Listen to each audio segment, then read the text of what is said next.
Grown and Growing Podcast, episode number 53. Get Unstuck with Daniela de la Piedra, certified professional coach.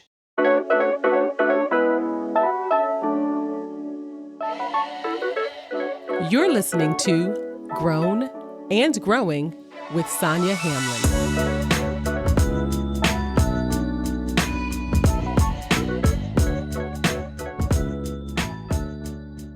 This process of change and getting unstuck is a lot of personal development, and it's a lot of personal growth that you're doing. And so you are becoming someone that others may not recognize, may not understand.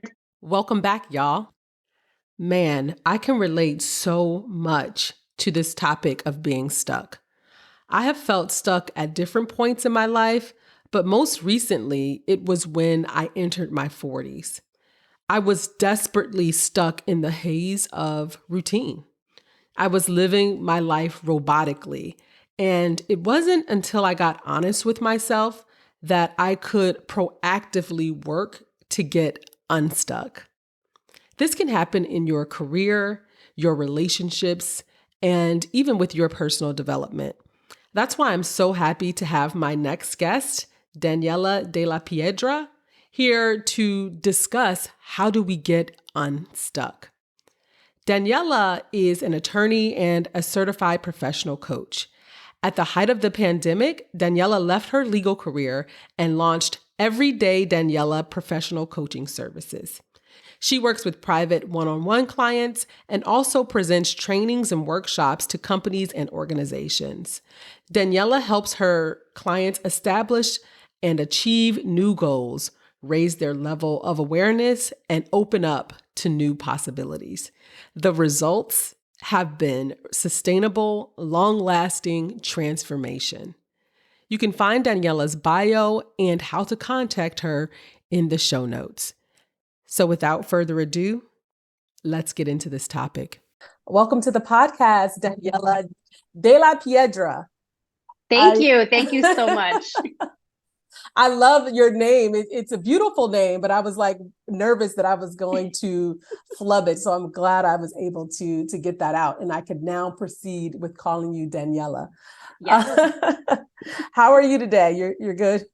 Doing well. I'm excited to be here with you. Good. I'm excited to have you. I think 10 minutes into us meeting and talking, we decided that you were coming on the podcast. So yes, it was an instant connection. It was an instant connection. And I want to have you here. The way I start the podcast all the time is by asking two questions that kind of feed into the name of the podcast. Obviously, the podcast is called Grown and Growing. So I always start with this question of, what makes you feel grown? If you can answer the question, I feel really grown when, how would you answer that? Yeah. Oh, I love that question. I feel very grown when I am not thrown off by other people's stuff. Mm-hmm. When I can just recognize that I'm not in agreement, or someone's in a bad mood, or something's off with somebody else, but I can carry on with my day.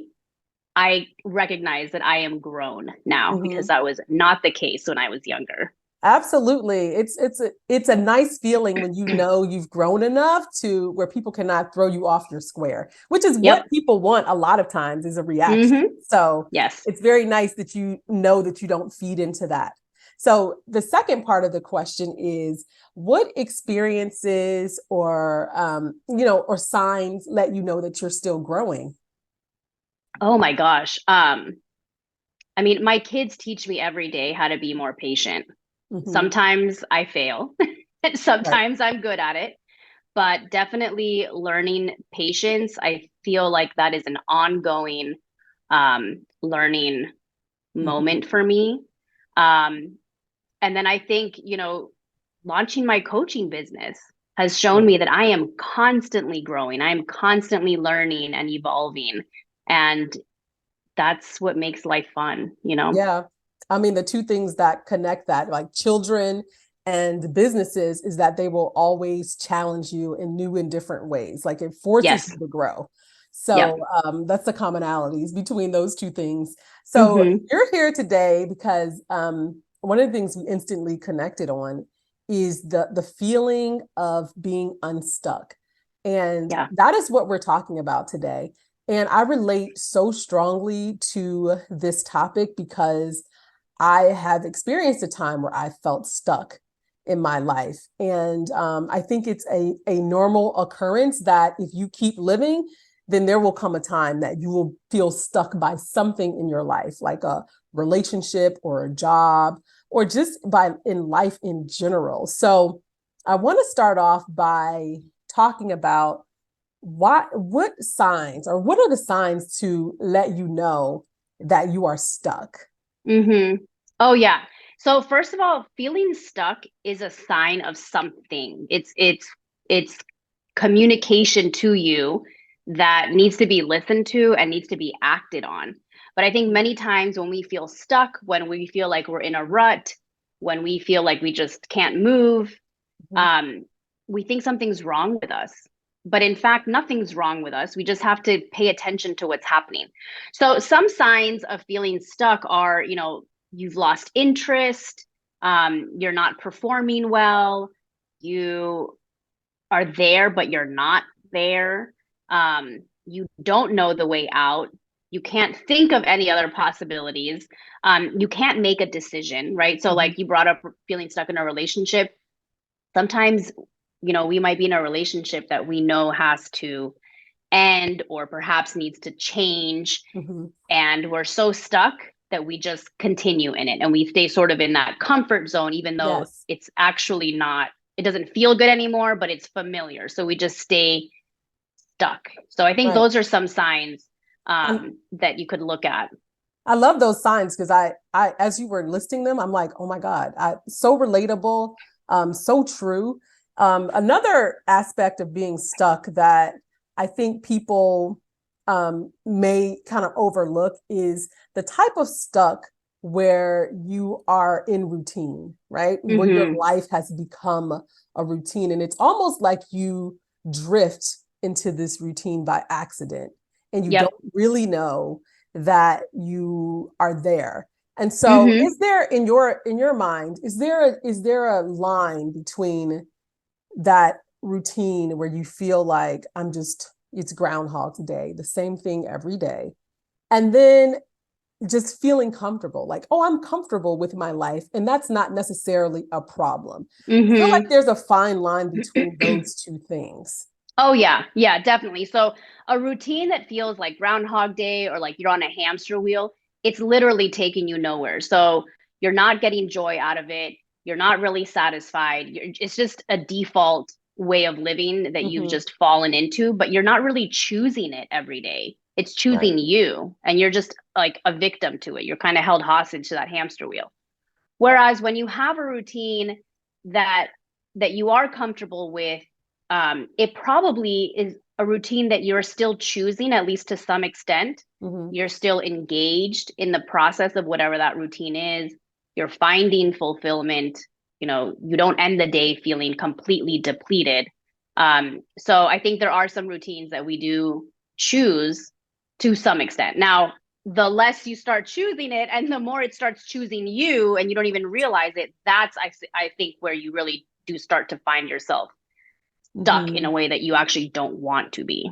Yeah, and I actually really honed in on the word engaged because I feel like, there is these robotic movements, decisions that you make where you can almost do it without thinking. Mm-hmm. And sometimes you are aware that this is happening. In my case, because I do feel like I was stuck in a routine at some point in my life. It wasn't until somebody else pointed it out to me, like, you seem really like you seem like you're really stuck. And they Mm, were like, just take a different route home. Change it up in yeah. some small way. That was their advice to me. And I Mm-hmm. and I really had to sit with that. It bothered me. It's I sat with that for a really long time too. And like, yeah, I am stuck. I didn't realize that I was. But Mm-hmm. there was definitely a haze over my life. So Yeah. And so I think that, this podcast is geared towards, women over a certain age. Sometimes I like to put us in that category of Gen X or older millennials. Mm-hmm. One of the things that I think is so interesting about our generation is that we were raised in a time and by parents who instilled education. They instilled the proper way to do things, right? You're going to graduate, you're going to go to Yep. school, you're going to get married, you're going to get a good job, right? Mm-hmm. A reliable job that is probably like business, law, engineering, Doctor.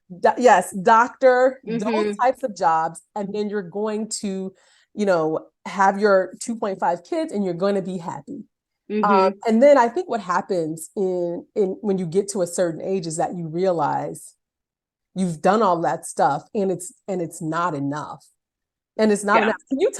Let's talk about some of the things that lead people to feeling stuck. And one of those things is checking boxes that you Mm-hmm. haven't set for yourself. Yeah. Oh, yeah. I mean, checking off boxes is not usually something that is fulfilling unless you're the one that set, Yeah. you know, drew the boxes that you wanted to check off, like when you're writing a to-do list. Yes. Um, so yeah, I feel like a lot of people at our age start to take stock of their life and realize, so I've done all these things and that's supposed to be successful. That is the definition of success that I've been given and that's been ingrained in my mind. But what's next, right? Like, Mm-hmm. now what? Do I just sit here and wait for something, or is there something else to pursue? Um, and so I think checking those boxes really puts you in that space of just doing. I'm just doing these things. And something that I've been talking quite a bit about recently is the distinction between us being human beings and not human doings. So, Mm-hmm. who are you being once you've checked off all those boxes? Are Right. you being someone who is actually satisfied, who is actually fulfilled, or are you being someone who's still wondering, well, what's next? Like, I did all those things. Did I choose that? What do Mm-hmm. I want to choose now? And so I think once you get to this point in life, you start to reflect, I think, a bit more. Like, you have at least 40 years that you've already lived, hopefully a pretty full life. Right. And so there's a lot to take stock of. And Mm-hmm. and some of those things that we've done, yeah, I mean, they were like, in the best way possible imposed on us. Um, but by people, by our parents, grandparents, other family members that lived in another time. Correct. And so we are who we are today in this day and age. And so those check boxes maybe should include other ones. Correct. And it really challenges you to figure out who you used to be. That's why a lot of people, they go back to like, what did I used to like? What used to give me Mm-hmm. joy? And for some people that takes a lot of thought and a lot of reflection, and other people just know instantly, oh, I wish I would have. I Yeah. wish I would have done this. And I think the thing about being stuck is that you realize that you want to do those things, but how do you unwind the life that you've created up until this point, right? Mm-hmm. We're in our 40s or older, late 30s, early 40s, whatever. And by this time, you've created a life that is dependent in some circumstances on you maintaining the routine and you stay Mm-hmm. in the stuck. And I know you work with a lot of your clients on how to unwind that Yeah. so that you Yeah. don't totally disrupt your life, right? Because you don't want to Mm-hmm. blow up your life. Right. It would be nice if you could ease into a way. So can you talk about how you help your clients in your coaching business to Mm-hmm. um, become unstuck without blowing up their lives? Yes. Yeah. And that's a really important thing to do. I mean, it has to be something that is well thought out, and it can be done like sort of from one day to the next once you take the action, but the work that comes before it has to be done slowly and methodically and thoughtfully, before you really, make a move. So the one of the first things that I like to challenge my clients with is asking them, you know, who are you today, and who were you, let's say, 10, 15, 20 years ago when you chose this career or this, usually I'm talking about careers, but it could be Hmm. like a relationship or a specific company that you're with. And so, who you are today is different. You maybe now you're married and you weren't before. Maybe you have kids and you didn't have kids now. Maybe you live somewhere different. All kinds of life events may have happened. And so you are a different person today than you were back then. And then, getting clear on what your values are today. Again, your values today might look very different than a long time ago when you were single and had no kids and had, maybe a lot of disposable income, or maybe less, right? Like it really just depends. And so I think getting really clear on who you are today and what matters today starts to provide that information of whether you are happy where you are or not. And so if you're feeling stuck, many times it's because you're not aligned anymore with what you're doing. So it could be that your career is not aligned to the values that you really have for yourself now.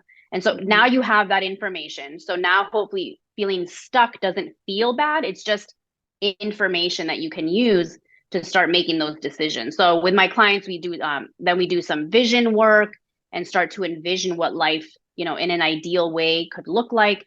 And then Hmm. from there, we start to figure out a plan of action to do. Maybe there's research that needs to be done. Maybe there's people that they want to speak with to gather more information. And then they start putting together a plan, to Hmm. make that shift and get unstuck. Right. And I think career is a great example, because we have been pushed into careers either, or maybe we started a career with the greatest intentions of loving it, and we've evolved as people. And I Mm-hmm. think the hardest thing about switching careers is that so much of what American society says who you are is wrapped up in what you do, right? And Oh so yeah. there's that aspect of it. And then there's the aspect of, well, I take care of my family with this. And so shifting to do something new seems daunting, if I have to give up a salary, or if there is a salary adjustment, or if there's a change, or if I want to Mm-hmm. do something completely in a different industry.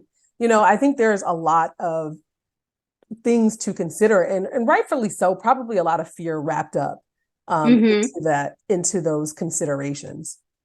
Yeah, definitely. I mean, I think you've definitely mentioned some really important reasons why people stay stuck even after they realize that change needs to come. So one is the identity that we have with work, with our career, with our profession, and the label that we put on ourselves and the importance that that title carries because of what society has said or what your community says, or this and that. So like for me, I practiced law for 13 years, and at first it was really hard to introduce myself Mhm. and not say that I wasn't an attorney, because it was just like it just rolled off my tongue, or like when Yeah. people asked, I would just say it.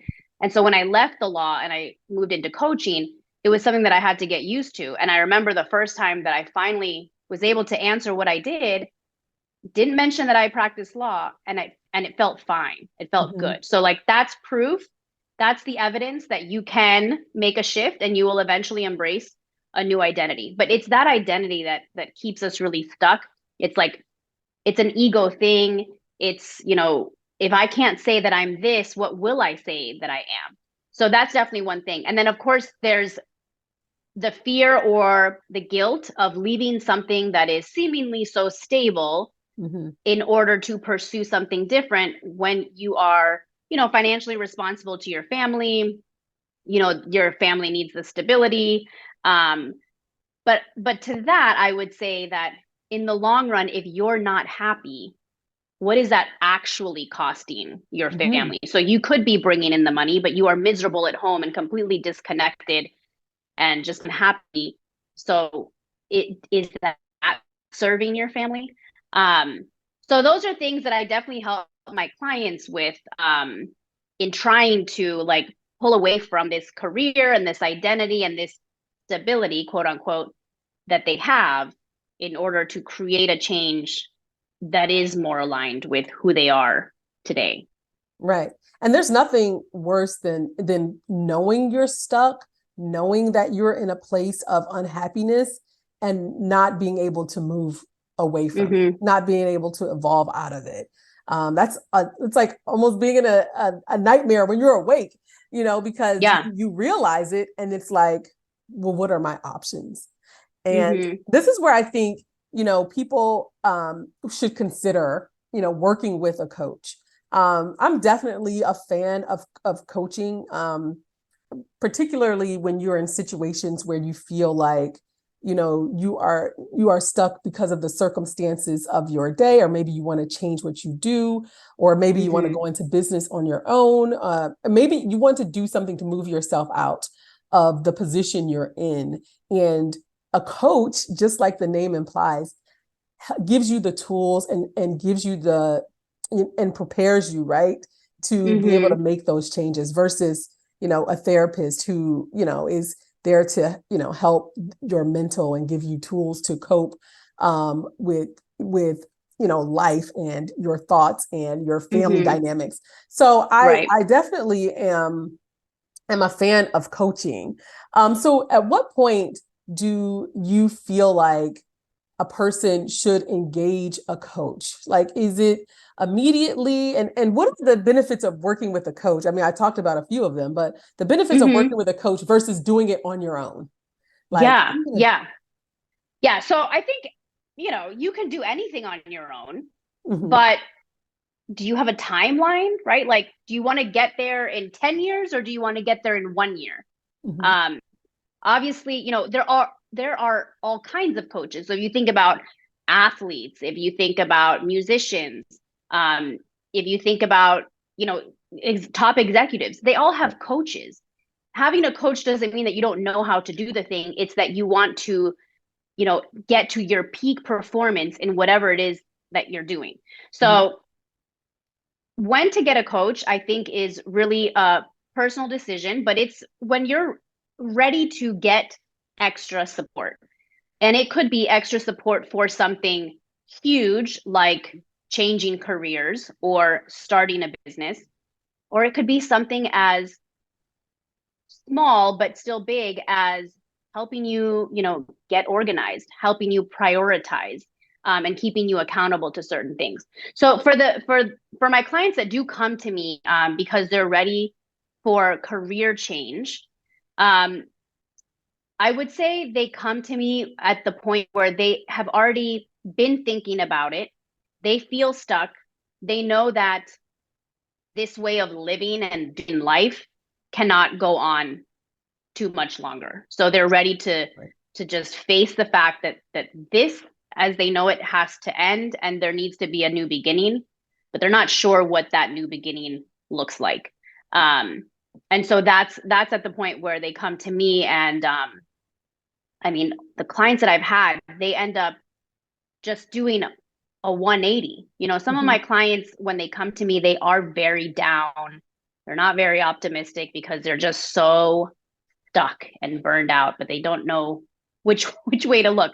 right, But by the time we're done, they're like a different person and they've figured out which direction to move into. Or some of them already have a job offer, or some of my clients, because this can take a while, they'll get a job offer a little bit after we're done working. mm-hmm, Um, so it really is, something that you can do on your own. But when you know you're ready and you know that you cannot go another day living like this, that's the best time to get a coach. And so, the reason why coaching works is because it's me as a coach. I'm looking at this situation completely detached, mm-hmm, and I'm observing everything that's happening, and I'm observing the thoughts that my client is having about a certain situation. So I'm able to challenge those thoughts, because a thought leads to a feeling, and that feeling leads to an action, and that action leads to a result.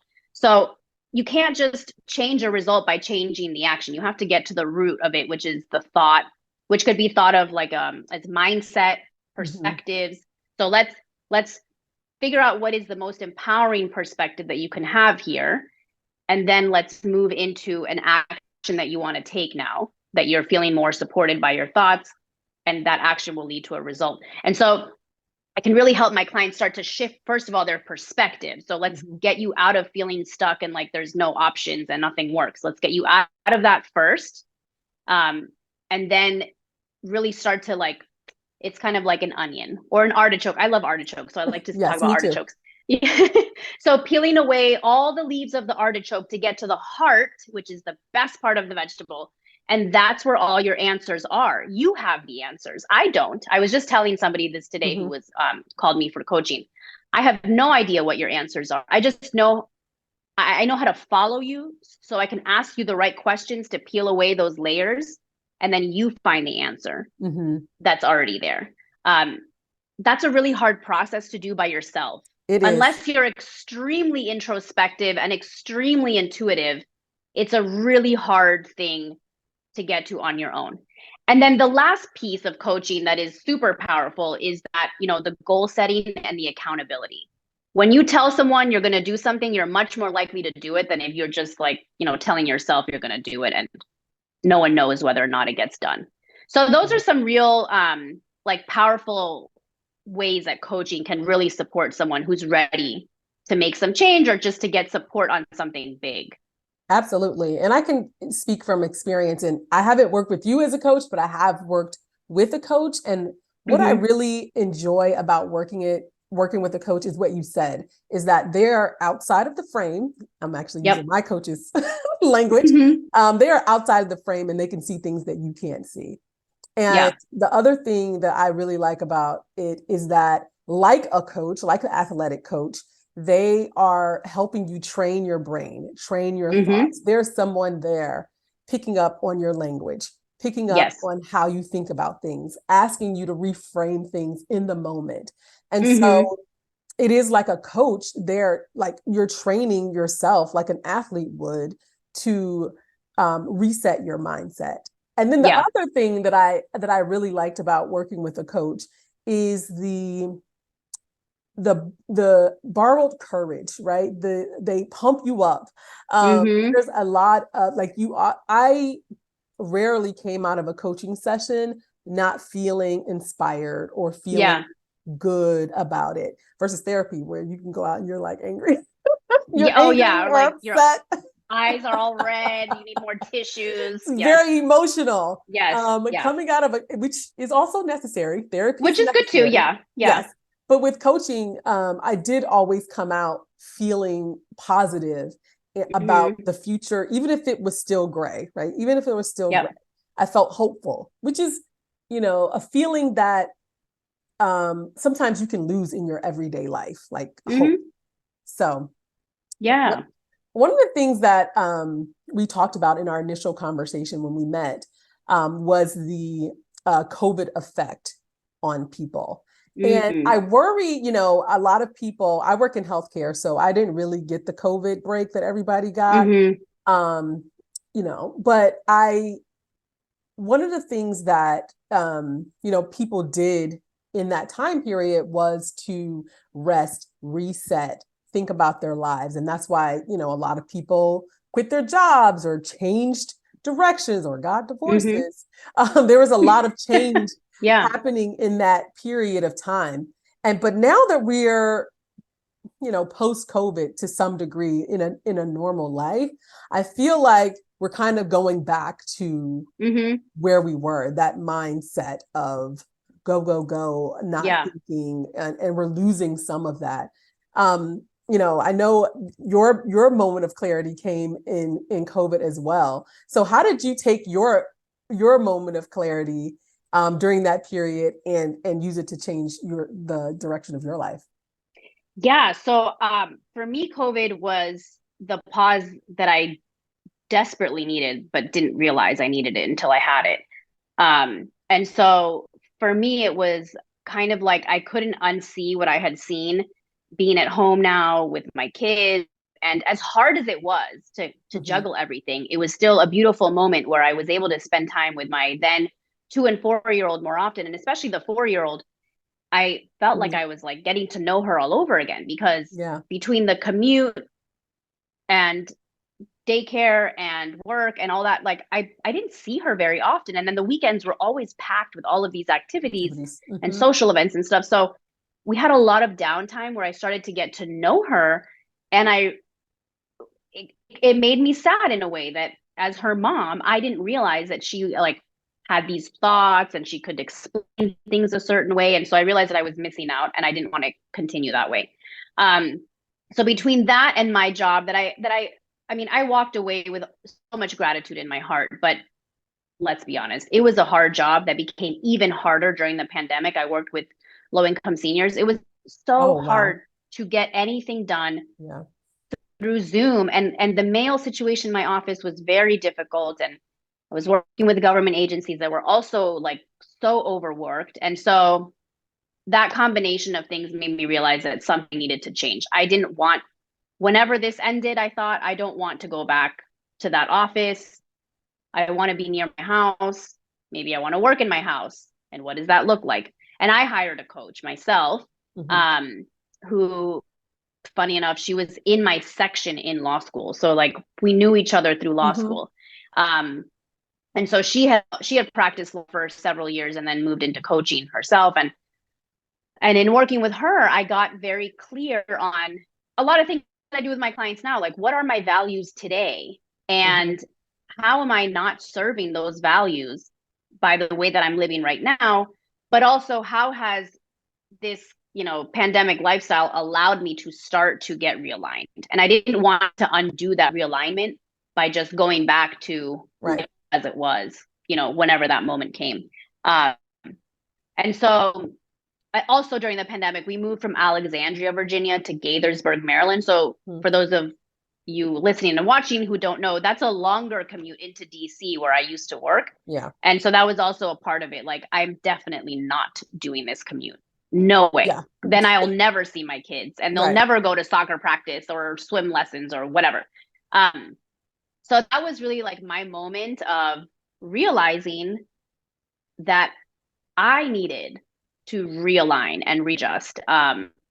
And it was a little bit scary, but it was also very exciting to just think that I could create something else. And there were people that thought it was kind of crazy for me to leave a legal career and, Hmm. um, after all that time, but I was at peace with it. And now I do some work with the legal services community in DC to support attorneys and even other attorneys outside of that community. Hmm. So I still Hmm. feel very much involved, just in a different Yeah. capacity. And I feel like being an attorney is just one of those careers where I do feel like there is a lot of pressure to become an attorney. And there are definitely Mm-hmm. people who dream about it, who work for it, but there are a lot of people who do. I know a lot of people who went to law school as I don't have a job, so I'm going to go to law school. Mm-hmm. Or I'm going to do this. It wasn't a passion for it. Yeah. And so I Yeah. feel like there are a lot of people who get into law and maybe they did law and thought they'd enjoy it and they got into it and really didn't. The medical Yeah. field is like that as well. Mm-hmm. It just changes. One of the things that you talked about when we talked in one of our earlier conversations um, was we talked about the idea of starting over and Mm. why that is a myth. And particularly for someone who is my age, I'm talking to women who are my age, I'm 45. Um, the idea of change can feel like you're starting over. Can you talk about your perspective in why starting over?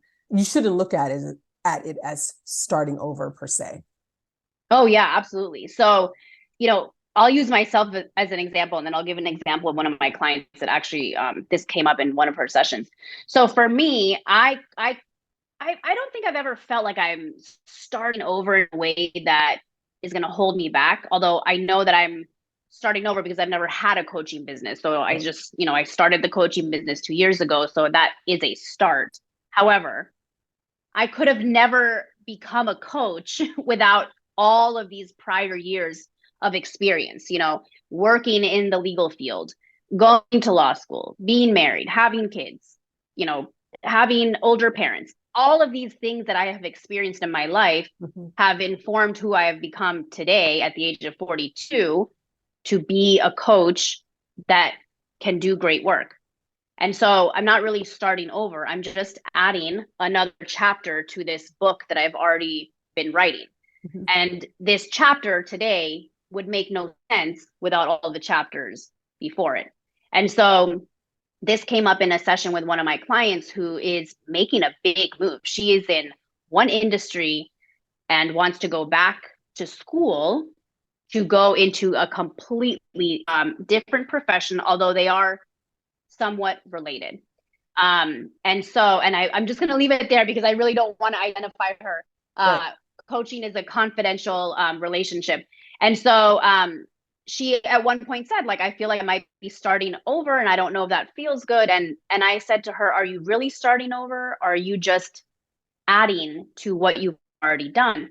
But also all of this experience that you have in your profession right now, how will it inform the way that you become this other thing that you're studying to become later on? Mhm. And she really made that connection and has now realized that now that she's taking these classes, because she has all this professional experience in this industry, she's able to contribute to conversations in a different way, or Mhm. she's able to question things in a different way. And she's received feedback that it's really helpful that she can ask those questions or like make those comments. And so she's realizing that, yeah, she's not technically starting over. Yeah. She's just shifting and bringing all of who she is into that new scenario. Yeah. And I like the idea of that it all counts. It is Yep. nothing is a wasted experience Yep. in your past. So it's not like you're going back to 19 because you're choosing a new career, right? All of Right. the wisdom, all of the knowledge that you've gotten, in your current career or in even in your current marriage or in your current life, Mm-hmm.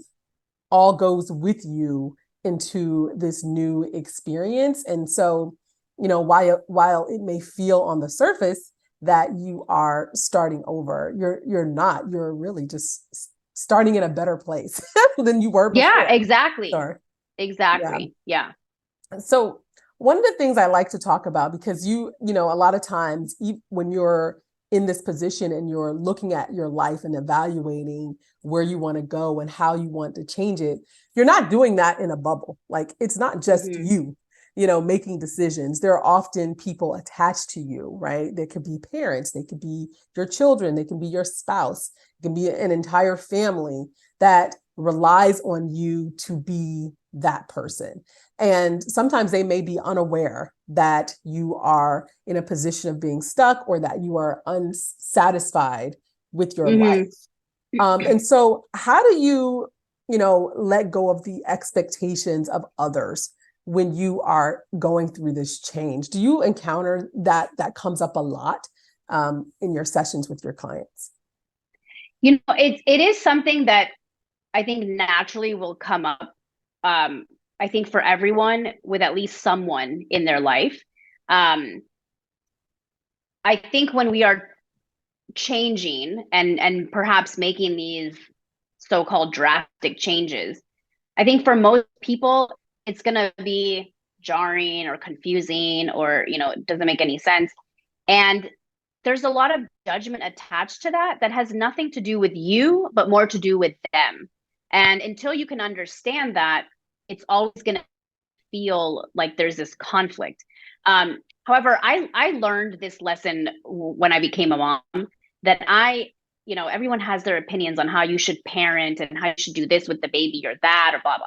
Well, I learned early on as a mom that I was responsible only to my child.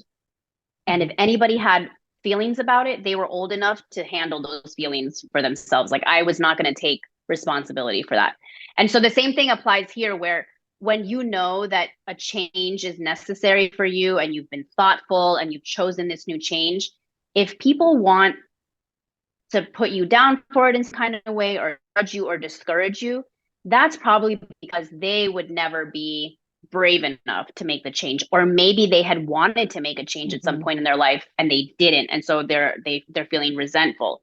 And so those are the people that you don't really want to lean on when you're making this kind of a change. I think there are some people that are key though. I mean, like if you're married, you probably want to get your spouse on board Mm-hmm. because you're married and you don't Yeah. want to end up causing um, friction in the marriage, or you know, finances. You definitely don't want to be messing Mm-hmm. up the finances, because we all know that when you have money problems, that's like a recipe for disaster in a marriage. Um, so there are some key people that I think are important to make sure that they're on board with you. Um, but it's very few. And so Mm-hmm. I always tell my clients that this process of change and getting unstuck is a lot of personal development, and it's a lot of personal growth that you're doing. And so you are becoming someone that others may not recognize, may not understand. And so there's the kind of this, there's a saying, and it's a visual, when you put all the crabs in a bucket, there's sometimes one crab that wants to get out, and then the other ones in the bucket Mm-hmm. are trying to bring it back down. So Yeah. that's kind of what happens when you're trying to get unstuck, especially if you are sort of like in community with a lot of other people who are stuck and not, they don't feel good about life. They're not very optimistic. They want to bring you back to that. And so Yeah. it's really important that you not get pulled back into that bucket, into that comfort zone, when you know that's what's best for you is to get out of the bucket and to move on. And so you have to lean on those who are going to help you get out of the bucket, stay out of the bucket, really feed into the vision that you have, for your Mm-hmm. new life. So I tell Absolutely. my clients that to just find the support that's really going to keep you empowered. Yeah.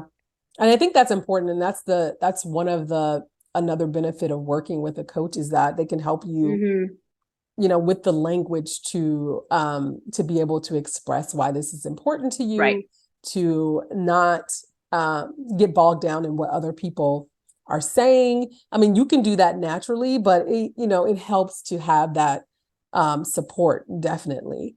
Um, Absolutely.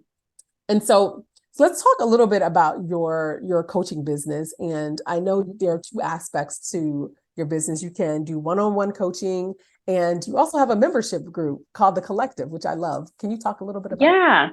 Yeah, sure. So I for my private sort of clients, because I do some workshops as well for organizations, but really for the one-on-one clients that are looking to get unstuck, or working on big goals, there's two ways right now that my clients can work with me, and you can do one or the other or both.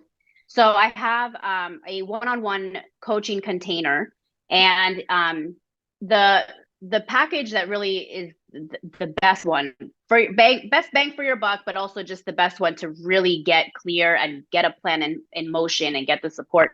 It's a 12-week container, and it starts with the Energy Leadership Index assessment that I am certified to give. And so that assessment is an attitudinal assessment. So it's not a personality one, it's an attitudinal assessment it? that gives you a snapshot of what your thoughts and perspectives are on a good day when everything is in flow.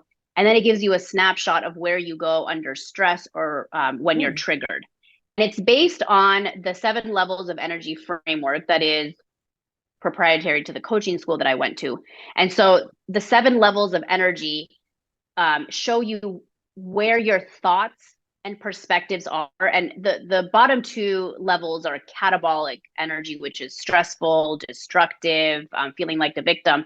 And then levels 3 through 7 are more anabolic, which is um, feeling optimistic, finding solutions, win-win, and joy. And so you start to get an awareness of where you are on that spectrum on any given day, Mm-hmm. under any given circumstance. And you begin to learn that you're in these places usually by default, because it's how you've been programmed.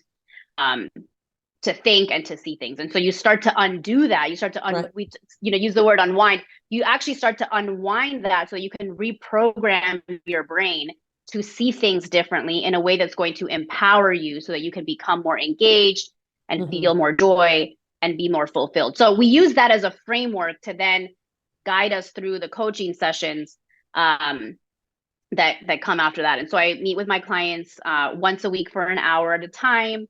They have access to me in between sessions.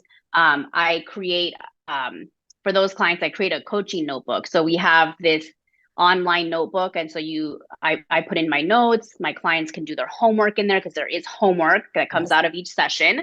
The real work happens outside of session. And so you get, my clients get this whole document that just outlines everything in their journey. And it's really powerful and just amazing to go back and look at it, starting from the beginning and seeing, where they've ended up. And some of my clients actually email me months later and tell me, I was looking at my journal, at my coaching notebook, and I'm just so amazed. I've made all these changes, et cetera, et cetera. So that's one way to work with me. I would say that that's for people who really are ready to make a change, whether it's like in their career, or even later on. I have a client who is actually starting to plan for her retirement. She'll be retiring in a few years. And so the work that I'm doing with her is obviously different than the clients that are looking for career change or career recalibration sometimes. And the other way that I have, which is a new one, and it's something that I had been sort of seeing for a while, and I finally did it, kicked it off in October. It's called The Collective. It's a membership mentorship group. It's very low ticket, so it's really for anyone who either budget of time or budget of money. But it's a great way to get access to a group of like-minded women. And we meet twice a month. One call is for a workshop. So you're actually getting like a training on something very relevant and useful, with actionable items that you walk away with. And then the second call of the month is a group discussion. And so you can bring up questions that came out of the workshop, or anything that's come up with you, and you get coaching on the spot with these other women to support you and learn from you, and vice versa. And then there's a few other things that come along with that as well, but that's an ongoing thing. So every month there's a workshop. So this Friday, I'm going to be doing a workshop on how to plan for a more joyful and less stressful holiday season, knowing that it's like end of year at work and all the holidays stuff that happens.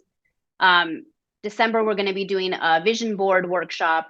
And then in December, I'm going to be hosting my annual goal setting workshop, but inside of the collective. So anyone who wants access to these workshops, can join the collective either for that month or just keep it ongoing. Yeah, I like the idea of the collective because, there is something very valuable with working one-on-one with a coach, but there's also something great about working with a group of like-minded women, because you get the expertise and the mentorship from you, but you also get to learn from the people who are in the group with you, and maybe have, develop lasting relationships, outside of the collective. So I like the idea of that. Yeah, so, thank you. Thank you, Daniela. This has been a great conversation, as I knew it would. I'm so glad that you were able to come on the podcast and talk about being unstuck. I feel like a lot of people will be able to relate to this conversation. And anybody who wants to connect with you, I will definitely have your information in the show notes. I'll have information about your individual coaching plus the collective, and also how they connect with you on social media. So okay, wonderful. Well, thank you so much for having me on. This was a really fun conversation that could have lasted so much longer. Yes.